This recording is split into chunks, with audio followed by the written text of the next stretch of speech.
একদল হ্যাকার চোখের নিমিষেই একসাথে 3টা ব্যাংক লুট করে এবং সেখানে থাকা $74 মিলিয়ন তারা নিজেদের অ্যাকাউন্টে নিয়ে নেয়। এই হ্যাকারদের হ্যাক করার সিস্টেম এবং তাদের সার্ভার এতটাই জটিল যে পুলিশ বাধ্য হয়ে জেলখানায় থাকা একজন কয়েদি হ্যাকারকে তাদের দলে নেয় যেন সে তাদের হেল্প করতে পারে। এমনকি গল্পের শেষ দিকে এমন সব টুইস্ট আর ট্র্যাজেডি আছে যা দেখে আপনি অবাক হয়ে যাবেন। আর এই দুর্দান্ত গল্পটা মূলত নেটফ্লিক্সের জনপ্রিয় একটি মুভি ব্ল্যাক হেটের। তো চলুন শুরু করা যাক।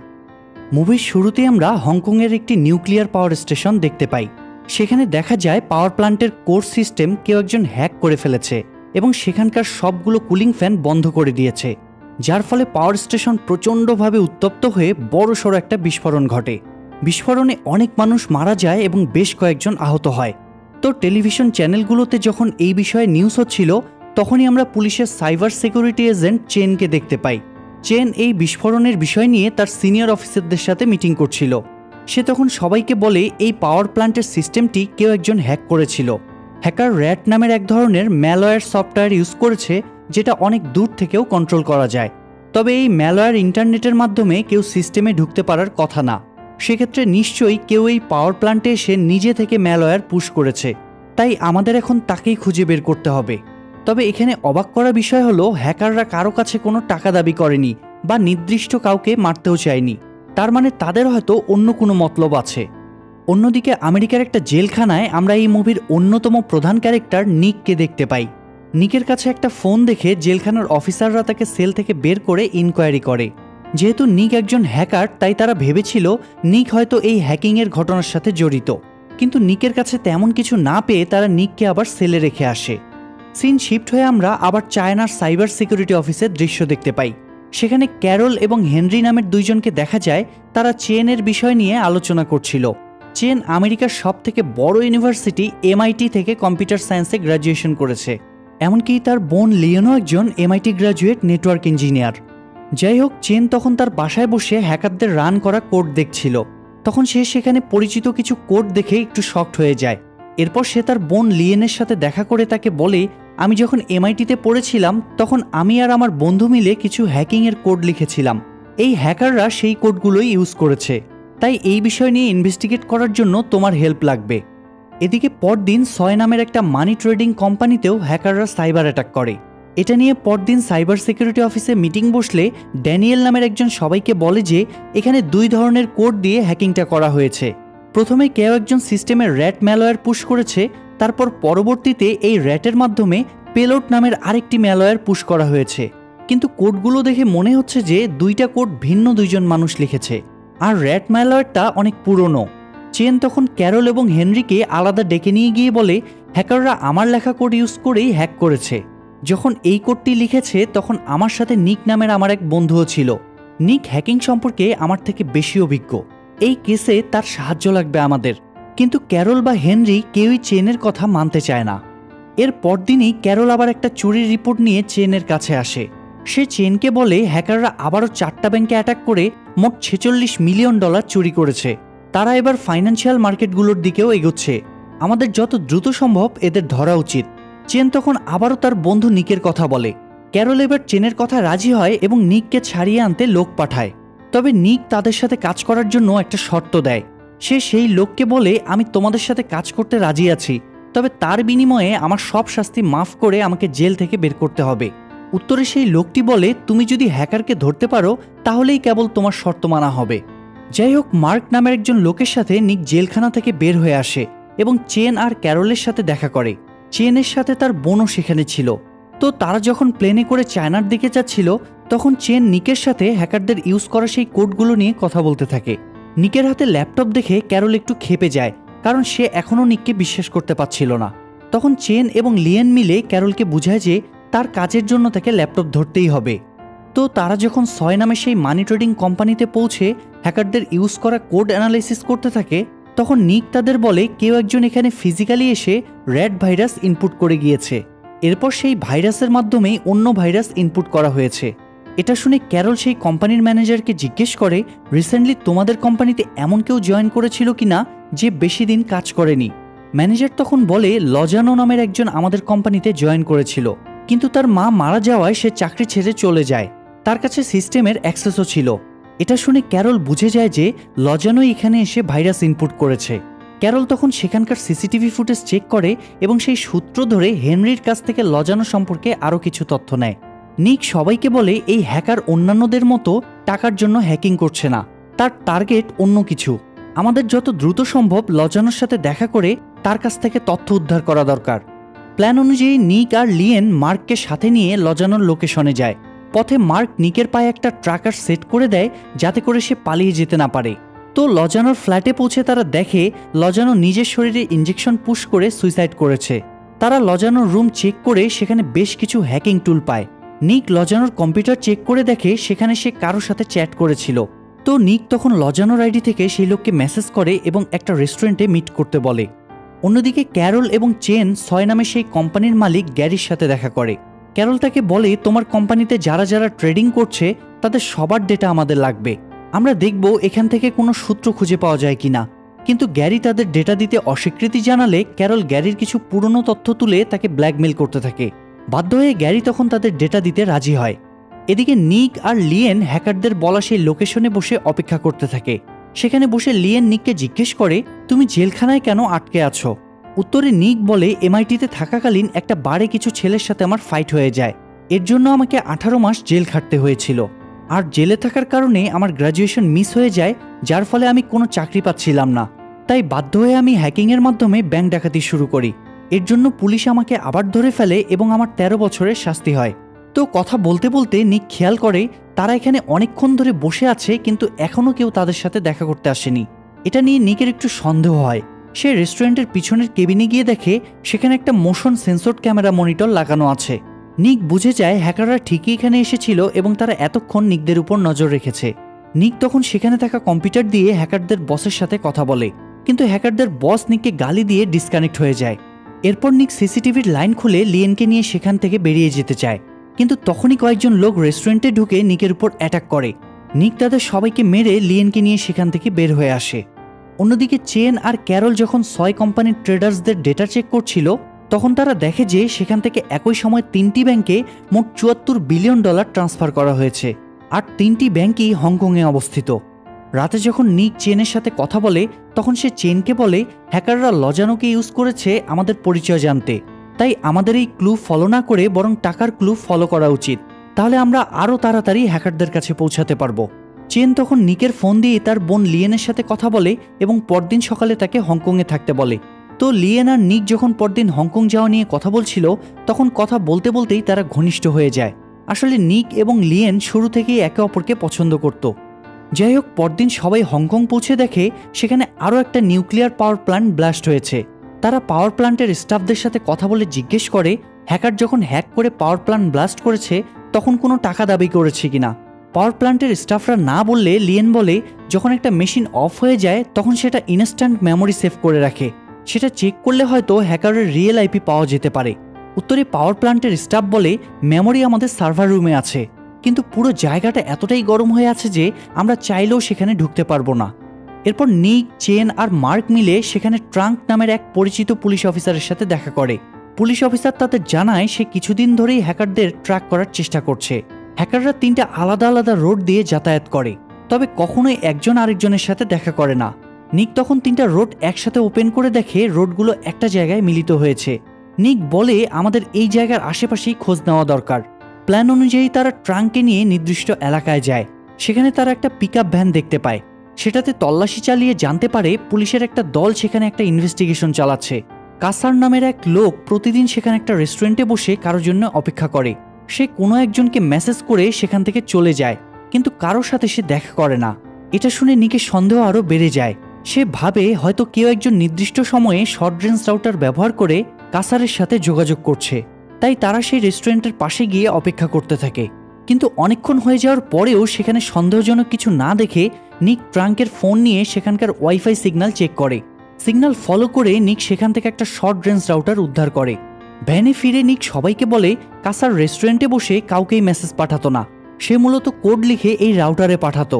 আর যখনই তার দলের লোকেরা এই রাউটারের পাশ দিয়ে যেত তখন তারা এটার মাধ্যমে কোড রিসিভ করত এবং সেগুলো পড়ে সাথে সাথেই ডিলিট করে দিত। ক্যারল তখন বলে, আমরা তাহলে কাসারকে ধরে ওর মাধ্যমে বাকিদের খুঁজে বের করি। কিন্তু চেন তার প্রস্তাব না করে দিয়ে বলে ওকে ধরলে ও কিছুই বলবে না, আমরা বরং ওকে ফলো করতে থাকি, সময় বুঝে ওর কাছ থেকে সব উদ্ধার করা যাবে। সিন শিফট হয়ে দেখা যায় পরদিন সকালে পুলিশের একটা ইউনিট ছাদ থেকে কাসারের উপর নজর রাখতে থাকে, কিন্তু দূরবীনের রিফ্লেকশনে কাসার তাদের উপস্থিতি টের পেয়ে যায়। অন্যদিকে চেনরা হংকংয়ের সেই 3টা ব্যাংকের উপর নজর রাখছিল। তারা দেখতে পায় যে 3টা ব্যাংক থেকে একই সাথে টাকা ট্রান্সফার করা হচ্ছে। খবর পেয়ে চেন যখন লিয়েনকে ডাকতে যায় তখন সে নিককে লিয়েনের সাথে দেখে ফেলে। যাই হোক, টাকা ট্রান্সফারের লোকেশন ট্র্যাক করে তারা দেখে যে চায়নার একটা ক্যাসিনো থেকে তারা টাকা ক্যাশ আউট করছে। চেন তখন সবাইকে 2টো দলে ভাগ করে দেয়। সে নিককে নিয়ে হেলিকপ্টারে করে কাসারের লোকেশনে যেতে থাকে। যাওয়ার পথে সে নিকের সাথে তার বোনের রিলেশন নিয়ে কথা বলে। সে নিককে বলে, তুমি যদি হ্যাকারকে ধরতে না পারো তাহলে আরও 9 বছর তোমাকে জেলে থাকতে হবে। এটা আমার বোনের জন্য ভালো কোনো খবর নয়। অন্যদিকে পুলিশের একটা দল আগে থেকেই কাসারের লোকেশনে যায়। তারা সেখানে গিয়ে দেখে কাসার আগের পুলিশ 2জনকে মেরে সেখান থেকে পালিয়েছে। তারা সেখানে খুঁজতে খুঁজতে একটা টানেল দেখতে পায়। তো একটা দল কাসারদের ধরতে সেই টানেলে ঢুকে পড়ে, আর চেন, নিক এবং ট্রাঙ্ক আরেকটা দল নিয়ে টানেলের এক্সিট পয়েন্টে পৌঁছে যায়। তো কাসার আর তার দল টানেলের মধ্যে সবাইকে মেরে বাইরে চলে আসলে চেনের দল তার উপর গুলি করতে শুরু করে। কাসাররাও তখন ফাইট ব্যাক করে। এক পর্যায়ে একটা গুলি এসে ট্রাঙ্কের গায়ে লাগে এবং ট্রাঙ্ক সেখানেই মারা যায়। এই সুযোগে কাসার গুলি করতে করতে পিছনে চলে যায় এবং একটা স্পিডবোটে করে নদীপথে সেখান থেকে পালিয়ে যায়। তারা নদীর মাঝখানে গিয়ে তাদের সাথে থাকা টাকার ব্যাগগুলো একটা মালবাহী জাহাজে দিয়ে দেয়। এদিকে চেন যখন মারা যাওয়া সব পুলিশের লাশ হসপিটালে পাঠাচ্ছিল তখন হংকংয়ের সেই পাওয়ার প্ল্যান্ট থেকে তার কাছে কল আসে। তারা চেনকে বলে, আমাদের সার্ভার রুম আগের তুলনায় অনেকটা ঠান্ডা হয়েছে, এখন চাইলে তোমরা ভিতরে গিয়ে মেমোরি উদ্ধার করতে পারো।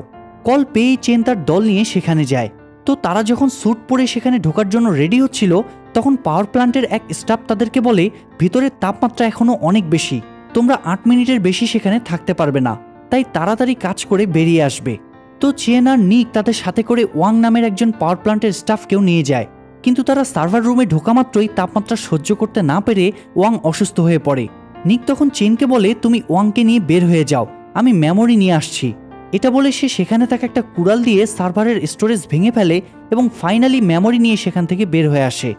উদ্ধার করা সেই মেমোরি চেক করে তারা দেখে মেমোরির মধ্যে থাকা কোড প্রায় অর্ধেক নষ্ট হয়ে গিয়েছে। তারা চাইলেও এখন সেই কোড উদ্ধার করতে পারবে না। নিক তখন ক্যারলকে বলে, আমি তো ব্যাংক হ্যাক করার সময় আমার কোড সব নষ্ট করে ফেলতাম, কিন্তু তোমরা কোনোভাবে সেই কোড উদ্ধার করে আমাকে খুঁজে বের করেছিলে, তাহলে কিভাবে তোমরা আমার কোড উদ্ধার করেছিলে? উত্তরে ক্যারল বলে, এনএসএ এর একটা সফটওয়্যার আছে ব্ল্যাক উইডো নামে, আমরা সেই সফটওয়্যার ব্যবহার করে তোমার কোড উদ্ধার করেছিলাম, কিন্তু আমার মনে হয় না চায়নার কেসে আমেরিকানরা সেই সফটওয়্যার ব্যবহার করতে দিবে, তবু আমি চেষ্টা করে দেখব। এরপর ক্যারল রিস নামের একজন এনএসএ এজেন্টকে কল দিয়ে সফটওয়্যারের অ্যাক্সেস চাইলে রিস ক্যারলকে না করে দেয়। এদিকে ব্ল্যাক উইডো ছাড়া তো হ্যাকারদের কোড উদ্ধার করা সম্ভব না। নিক তখন বলে, আমি শ্যাডো লিঙ্ক ইউজ করে সফটওয়্যারের অ্যাক্সেস নিতে পারবো। নিকের কথা শুনে ক্যারল একটু শকড হয়ে যায়। সে নিককে বলে, তুমি জানো এটা কত বড় ঝুঁকির কাজ? এনএসএ এর লোকেরা জানতে পারলে তোমাকে ইনস্ট্যান্ট ধরে নিয়ে যাবে।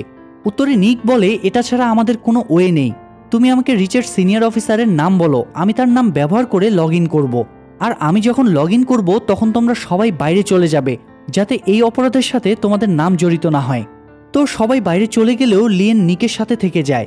নিক রিচের সিনিয়র অফিসারের নাম ব্যবহার করে ব্ল্যাক উইডোর পাসওয়ার্ড চেঞ্জের কমান্ড দেয়। রিচ পাসওয়ার্ড চেঞ্জ করা মাত্রই নতুন পাসওয়ার্ড নিকের কাছে চলে আসে। এরপর সে সফটওয়্যারে লগ ইন করে হ্যাকারের আইপি অ্যাড্রেস উদ্ধার করতে দেয়। এদিকে চেন যখন সবাইকে নিয়ে বাইরে একটা রেস্টুরেন্টে অপেক্ষা করছিল তখন হ্যাকারদের দলের এক লোক চেনের গাড়িতে একটা লোকেশন ট্র্যাকার অ্যাড করে দিয়ে যায়। যাই হোক, আইপি উদ্ধার হওয়ার পরে তারা দেখে হ্যাকারদের লোকেশন জাকার্তার একটা শহরে, তবে হ্যাকারের সাইট অনেক বেশি সিকিউর হওয়ায় তারা সেটার অ্যাক্সেস নিতে পারে না। লিয়েন হ্যাকারের ট্রানজ্যাকশন আইডি চেক করে দেখে সে একটা স্যাটেলাইট কোম্পানিতে কয়েক দফা পেমেন্ট করে মালয়েশিয়ার একটা পোর্টের লোকেশন নিয়েছে।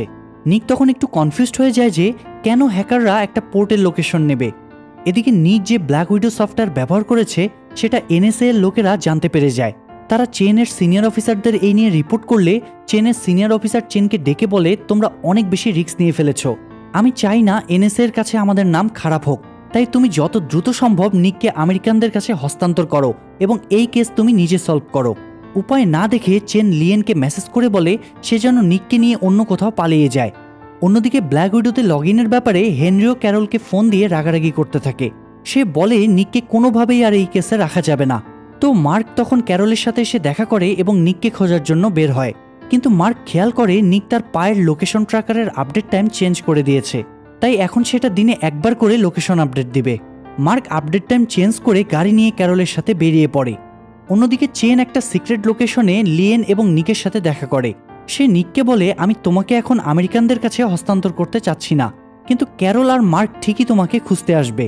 আমরা তাই আলাদা আলাদা হয়ে জাকার্তা যাব এবং সেইখানে মিট করব। তখন লিয়েন জিজ্ঞেস করে, আমি কার সাথে যাব? উত্তরে নিক বলে, তুমি কারোর সাথেই যাবে না। আমি এখন বলতে গেলে পলাতক আসামি, তাই আমাদের সাথে থাকা তোমার জন্য বিপজ্জনক। এটা শুনে লিয়েনের খুব মন খারাপ হয়ে যায়। সে বারবার যেতে চাইলেও নিক তাকে না করে। এতে লিয়েন রাগ করে চেনকে গাড়ির চাবি দিয়ে চলে যায়। এরপর সে বাসায় গিয়ে হ্যাকারদের ইউজ করা কোড আর আইপি অ্যাড্রেস কপি করে চেনদের সাথে আবার দেখা করে এবং তাদের সেই কোডগুলো দেয়। লিয়েন যখন কোডগুলো নিয়ে কাঁদতে কাঁদতে গাড়ি থেকে বেরিয়ে আসছিল, তখন নিক গাড়ি থেকে বের হয়ে তাকে বোঝানোর চেষ্টা করতে থাকে। এক পর্যায়ে লিয়েন বুঝতে পারে যে তাদের সাথে যাওয়া আসলেই বিপজ্জনক, তাই সে তার ভাইকে হাত নাড়িয়ে বিদায় জানায়। কিন্তু এর পরপরই কাসার সেখানে এসে একটা রকেট লঞ্চার দিয়ে চেন সহ তার গাড়ি উড়িয়ে দেয়। চোখের সামনে ভাইকে মারা যেতে দেখে লিয়েন কান্নায় ভেঙে পড়ে। নিককে ট্র্যাক করতে করতে ক্যারল আর মার্কও তখন সেখানে চলে আসে। তো কাসারদের সাথে ক্যারল আর মার্কের গোলাগুলি হলে ক্যারল শুরুতেই গুলি খেয়ে মারা যায়, আর মার্ক কাসারের কয়েকজন সঙ্গীকে গুলি করে মারতে পারলেও এক পর্যায়ে সেও কাসারের গুলি খেয়ে মারা যায়। গোলাগুলি দেখে নিক লিয়েনকে নিয়ে সেখান থেকে পালিয়ে যায়। পথে লিয়েন কান্না করতে করতে বলে, আমিও তোমার সাথে যাব হ্যাকারদের ধরতে। এরপর তারা একজন মেকানিকের সাথে দেখা করে নিকের পায়ের ট্র্যাকার কেটে ফেলে, আর লিয়েন তাদের দুইজনের জন্য পাসপোর্ট রেডি করে। ট্র্যাকার কাটা হয়ে গেলে একজন লোক ব্যাগে করে সেটা নিয়ে গিয়ে একটা জাহাজের উপর ফেলে দেয়, আর নিক লিয়েনকে নিয়ে একটা প্রাইভেট জেটে করে মালয়েশিয়া চলে যায়। নির্দিষ্ট লোকেশনে পৌঁছে সেখানে একটা টিন মাইনিং ফ্যাক্টরি ছাড়া তারা আর কিছুই পায় না। নিক তখন ফ্যাক্টরির একটা মেশিন দেখে বুঝে ফেলে যে প্রায় সবগুলো টিন ফ্যাক্টরি একই ধরনের মেশিনে চলে, আর হ্যাকার মূলত সবগুলো পাওয়ার প্ল্যান্ট আর টিন মাইনিং ফ্যাক্টরি ধ্বংস করে বিশ্বব্যাপী টিনের সংকট তৈরি করতে চাইছে। সে তার চুরি করা $74 মিলিয়ন দিয়ে আগে থেকেই টিনের শেয়ার কিনে রাখবে, এতে করে সে রাতারাতি বিলিয়নার হয়ে যেতে পারবে। এরপর তারা আবার ইন্দোনেশিয়া যায় হ্যাকারদেরকে খুঁজে বের করতে। তারা প্রথমেই সেখানকার একটা মার্কেটে গিয়ে প্রয়োজনীয় কিছু জিনিসপত্র কিনে নেয়। এরপর সেখানকার একটা টিন মাইনিং মেশিনের সার্ভার অফিসের উপর গাড়ি ফেলে সেখানে একটা অ্যাক্সিডেন্টের পরিবেশ সৃষ্টি করে, এবং এটার সুযোগ নিয়ে নিক অফিসের ভিতর থেকে সব ডেটা কপি করে নিয়ে আসে। Lien money transfer history check করে দেখে যে হ্যাকাররা একটা লোকাল ব্যাংকে সব টাকা জমা রেখেছে, তাই তারা এখন সেই ব্যাংকটা হ্যাক করার প্ল্যান করে। প্ল্যান অনুযায়ী লিয়েন একজন ইন্টারভিউ ক্যান্ডিডেট সেজে সেই ব্যাংকে যায়। সে আগে থেকেই নিজের প্রেজেন্টেশন নষ্ট করে রেখেছিল। লিয়েন সেখানকার এক লোকের কাছে গিয়ে প্রেজেন্টেশন নষ্ট হয়ে যাওয়ার কথা বলে হেল্প চায়। ব্যাংকে সেই লোক যখন লিয়েনের প্রেজেন্টেশন প্রিন্ট করে দিতে তার কাছ থেকে পেনড্রাইভ নিয়ে সিস্টেমের কম্পিউটারে ইনপুট করে, তখনই নিক ব্যাংকের সিস্টেমের অ্যাক্সেস পেয়ে যায় এবং হ্যাকারের সব টাকা নিজের অ্যাকাউন্টে ট্রান্সফার করে দেয়। এরপর নিক হ্যাকারদের বস সাদাককে মেসেজ করে। সে বলে, তুমি আমাকে না চিনলেও আমি তোমাকে চিনি। তোমার খারাপ দিন শুরু হয়ে গিয়েছে, সব ঠিক করতে চাইলে আমার নাম্বারে কল দাও। মেসেজ দিয়ে নিক অপেক্ষা করতে থাকে, আর এদিকে লিয়েন মোবাইলে তার ভাইয়ের ছবি দেখে কাঁদতে থাকে। তো মেসেজ পাঠানোর কিছুক্ষণ পরেই কাসার নিকের ফোনে কল দেয়। নিক বলে, আমি তোমার সাথে না বরং তোমার বসের সাথে কথা বলতে চাই। আমার কাছে তার $74 বিলিয়ন আছে। সে যদি কথা বলতে না চায় তবে সে তার টাকা আর ফেরত পাচ্ছে না। এটা বলে নিক ফোন রেখে দেয়। এর কিছুক্ষণ পরেই সাদাক নিককে কল দেয়। নিক তাকে বলে, আমি তোমার $74 বিলিয়ন ফেরত দিব, তবে শর্ত হলো তুমি যে টিনের শেয়ার কিনবে তার 20% আমাকে দিতে হবে। সাদাক তখন বলে, আমি আমার পার্টনারদের সাথে সরাসরি দেখা করা ছাড়া ডিল করি না। তুমি আমার সাথে পার্টনারশিপ করতে চাইলে সরাসরি আমার সাথে দেখা করো। নিক সাদাকের কথায় রাজি হয়। নিক ভালো করেই জানে সাদাক তার সাথে দলবল নিয়ে আসবে, তাই সে আগে থেকে ফাইটের জন্য প্রস্তুত হয়ে নেয়, আর লিয়েন এমার্জেন্সির জন্য মেডিসিন কিনে রাখে। দলবল নিয়ে নির্দিষ্ট লোকেশনে পৌঁছে সাদাক যখন নিকের জন্য অপেক্ষা করতে থাকে, তখন লিয়েন দূরবীন দিয়ে সাদাকের দিকে নজর রাখে এবং নিককে আপডেট দেয়। নিক তখন সাদাককে কল দিয়ে বলে, আমি শুধু তোমাকে আর কাসারকে আসতে বলেছিলাম, কিন্তু তুমি তো দলবল নিয়ে এসেছো, তাই আমি লোকেশন চেঞ্জ করছি। তুমি যদি আমার সাথে দেখা করতে চাও তাহলে কাছেই একটা মেলা চলছে, সেখানে চলে আসো। এবার তোমার সাথে যেন কাসার ছাড়া আর কেউই না আসে। তো কথা মতো সাদাক তার দলকে দূরে রেখে শুধু কাসারকে নিয়ে মেলার মধ্যে ঢুকে পড়ে। এদিকে নিক ও সাদাকদের দেখতে পায় এবং তাদের পিছু নেয়, কিন্তু কাসার নিকের উপস্থিতি টের পেয়ে যায় এবং তাকে গান পয়েন্টে নিয়ে নেয়। গান পয়েন্টে নিয়ে কাসার যখন নিককে চেক করছিল, তখনই সুযোগ বুঝে নিক তার হাতের সাথে বেঁধে রাখা স্ক্রুড্রাইভার বের করে কাসারের মাথায় ঢুকিয়ে দেয়। কাসারকে মারা যেতে দেখে সাদাক একটু হতাশ হয়ে যায়। সে নিককে বলে, তুমি কি ভেবেছিলে কাসার মারা যাওয়ায় আমি কান্না করব? কাসারকে আমি চিনি বলে তার জন্য কান্না করব এমন বোকা আমি না। টাকা খরচ করলে আমি কাসারের থেকেও বিশ্বস্ত লোক পাবো। পৃথিবীতে টাকা দিলে সবই পাওয়া সম্ভব। কথা বলার মাঝেই নিক সাদাককে গান পয়েন্টে নিয়ে নেয়। তখনই সাদাকের লোকেরা চলে আসে এবং নিকের দিকে গুলি করতে থাকে।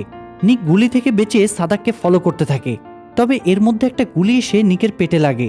সে তখন এক হাত দিয়ে নিজের পেট ধরে রেখে গুলি করতে থাকে এবং এক পর্যায়ে সাদাকের সব লোকদের গুলি করে মেরে ফেলে। উপায় না দেখে সাদাক তখন নিজের হাতে থাকা ছুরি দিয়ে নিককে মারতে আসে, কিন্তু ফাইটে সে নিকের সাথে পেরে ওঠে না। ফাইনালি সাদাকের ছুরি দিয়েই নিক সাদাককে মেরে ফেলে। আহত নিককে বাঁচাতে লিয়েন সেখানে দৌড়ে চলে আসে এবং গাড়িতে করে তাকে সেখান থেকে দূরে নিয়ে যায়। এরপর আগে থেকে কিনে রাখা মেডিসিন দিয়ে লিয়েন নিকের ট্রিটমেন্ট করে। মোটামুটি সুস্থ হয়ে নিক জাকার্তার একটা বুথ থেকে কিছু টাকা তুলে লিয়েনকে নিয়ে আবার আমেরিকার উদ্দেশ্যে রওনা হয়। বুথের স্ক্রিনে দেখা যায় নিকের অ্যাকাউন্টে এখনও $46 মিলিয়ন রয়ে গিয়েছে। আর এই দৃশ্যের মধ্য দিয়ে মুভিটি এখানেই শেষ হয়ে যায়। মুভিটি ভালো লাগলে লাইক দিন এবং কমেন্ট করুন। আর সেই সাথে আজকে যারা আমাদের চ্যানেলের প্রথম কোনো ভিডিও দেখছেন তারা চ্যানেলটি সাবস্ক্রাইব করে বেল বাটনটি অল প্রেস করে রাখুন।